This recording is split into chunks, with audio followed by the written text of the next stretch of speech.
Chers pères concélébrants, chers fils et filles dans la vie consacrée, autorités politico-administratives, civiles et militaires, en vos rangs, titres et grades, tout protocole respecté, majesté et tête couronnée, chefs religieux et responsables de culte, chers fils et filles Wemenu, chers frères et sœurs en Christ, et vous toutes, âmes de bonne volonté.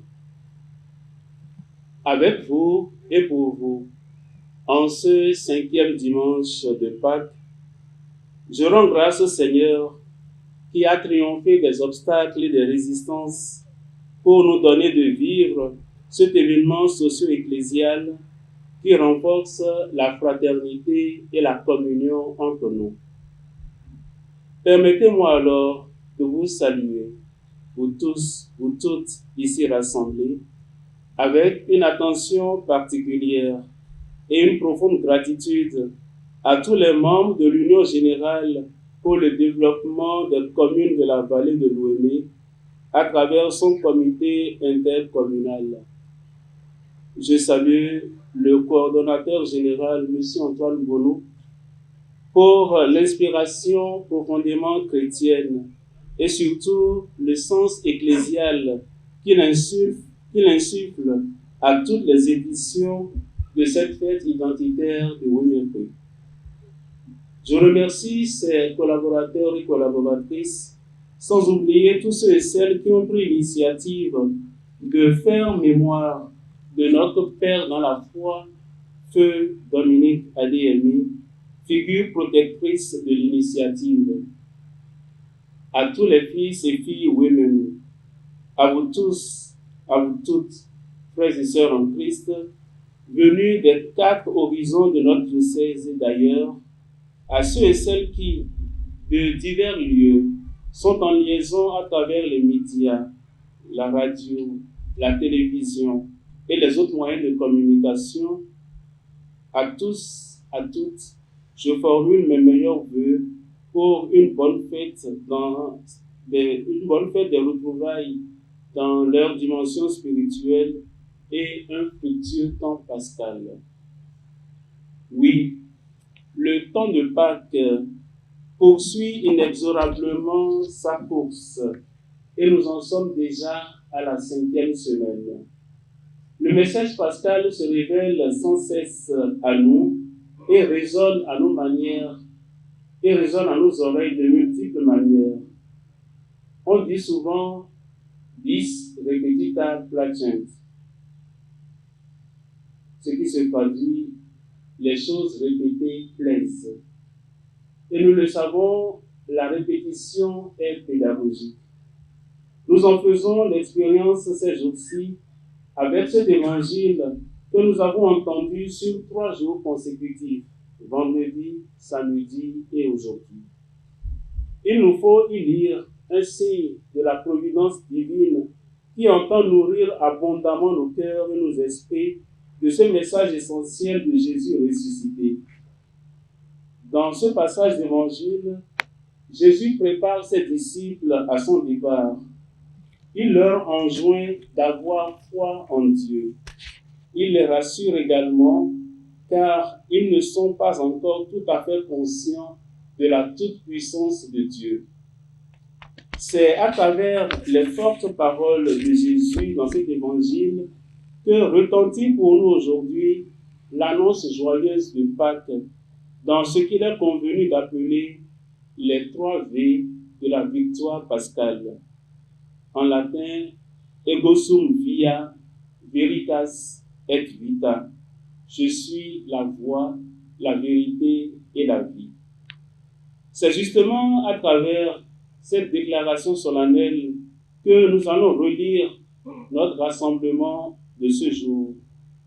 Nous ne repartirons pas d'ici sans avoir recueilli 3 leçons essentielles de cette triple déclaration de Jésus. Oui, chers frères et sœurs en Christ, vous toutes âmes de bonne volonté, et vous, fils et filles Wemenu, la première leçon nous apprend que Jésus est pour nous le chemin. Moi, je suis le chemin. Oui, Jésus n'ouvre pas seulement un chemin, il est le chemin. Jésus est le chemin qui conduit à la vie, le chemin vivant et véritable qui conduit au Père, l'unique chemin du ciel. Il le déclare, je suis la porte, nul ne va au Père sans passer par moi.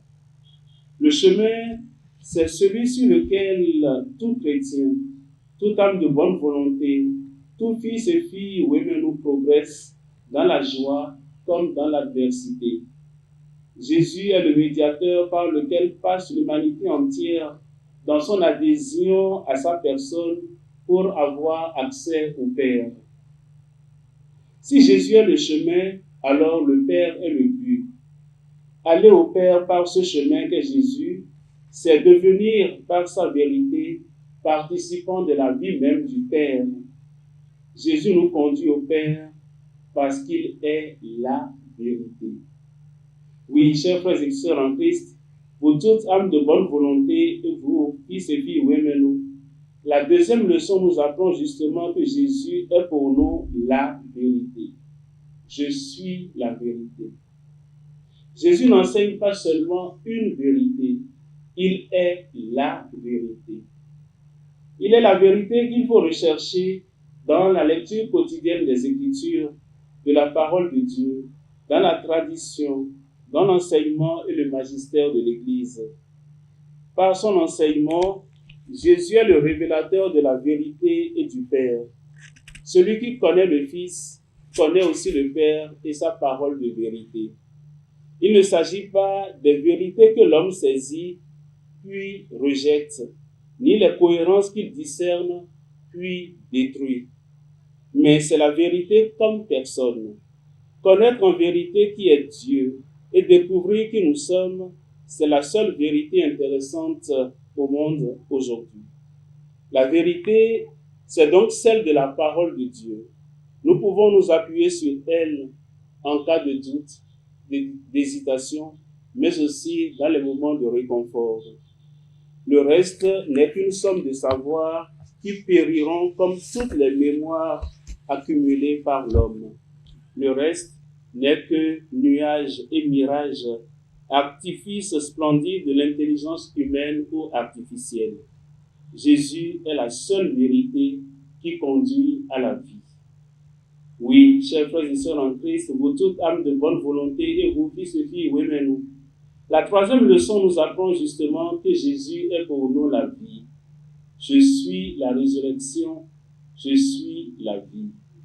Jésus ne communique pas seulement une vie authentique, il est la vie de Dieu, la vie qui détruit le péché et la mort, les rivalités, les querelles, les jalousies. La vie est le don incommensurable que Dieu nous fait. C'est l'espérance aussi d'une autre vie près de lui. Jésus nous donne en abondance la vie éternelle, qui n'est rien d'autre que la parfaite connaissance du Père et du Fils. C'est la quintessence du message pascal.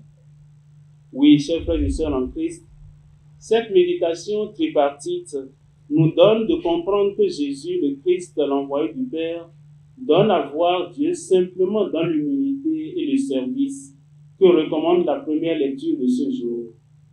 En effet, cet extrait du livre des Actes des Apôtres est révélateur de l'importance du service pour les chrétiens, en l'occurrence pour les fils et filles Wemenu, appelés à être serviteurs de leurs frères et sœurs. Lorsque les disciples, après la résurrection, ont commencé à comprendre le message de Jésus, ils se sont donné des structures qui correspondent à son enseignement. Ils ont institué des diacres pour servir aux tables, prendre soin des veuves, aider les pauvres, visiter les malades. C'est un symbole très significatif qui nous rappelle que la pratique religieuse consiste d'abord et avant tout à incarner dans nos vies les exigences de l'Évangile, à savoir se mettre au service des autres. C'est à cet exercice que s'applique le comité intercommunal de coordination de l'Union générale pour le développement des communes de la vallée de l'Ouémé. Aussi voudrais-je, achever ma méditation par une adresse à leur endroit. Monsieur le coordonnateur et vous, chers collaborateurs et collaboratrices, cette année particulièrement, le chemin a été long, parsemé d'embûches et d'obstacles. L'événement tant attendu, dans les doutes, les peurs, les hésitations, le désespoir, se déroule enfin aujourd'hui. Que le nom du Seigneur soit béni. Confesser que le Christ est la voie, la vérité et la vie, c'est n'exclure aucun homme, aucune femme, ne revendiquer aucun privilège, sinon celui de travailler à l'amour et au pardon avec celui qui nous aime et qui nous a pardonné. D'après Saint Pierre, dans la deuxième lecture, nous sommes le peuple de Dieu, nous sommes les pierres vivantes en marche vers le Père à la suite de Jésus-Christ, l'unique chemin. Vous le savez bien, notre réflexe à tous est de nous positionner du côté des forts et des sages de ce monde. Or, il faut se placer du côté des petits, des sans-voix, des faibles, de tous ceux et celles que la société exclut. C'est ce souci de l'attention à l'autre que vous gardez si bien comme héritage de feu Père Dominique Adéhémé.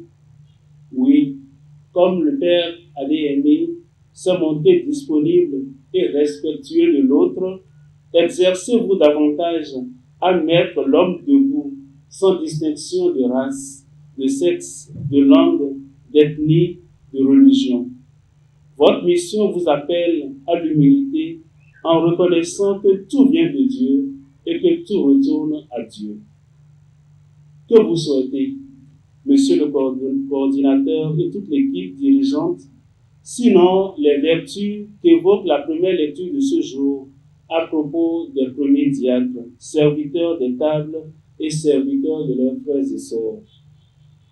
Que vous souhaitez, sinon que vous soyez comme les diacres, des hommes qui soient estimés de tous, remplis d'Esprit Saint et de sagesse. Que vous soyez des hommes que l'Église et la société établissent pour montrer le chemin du développement de la vallée de l'Ouémé et au-delà des frontières.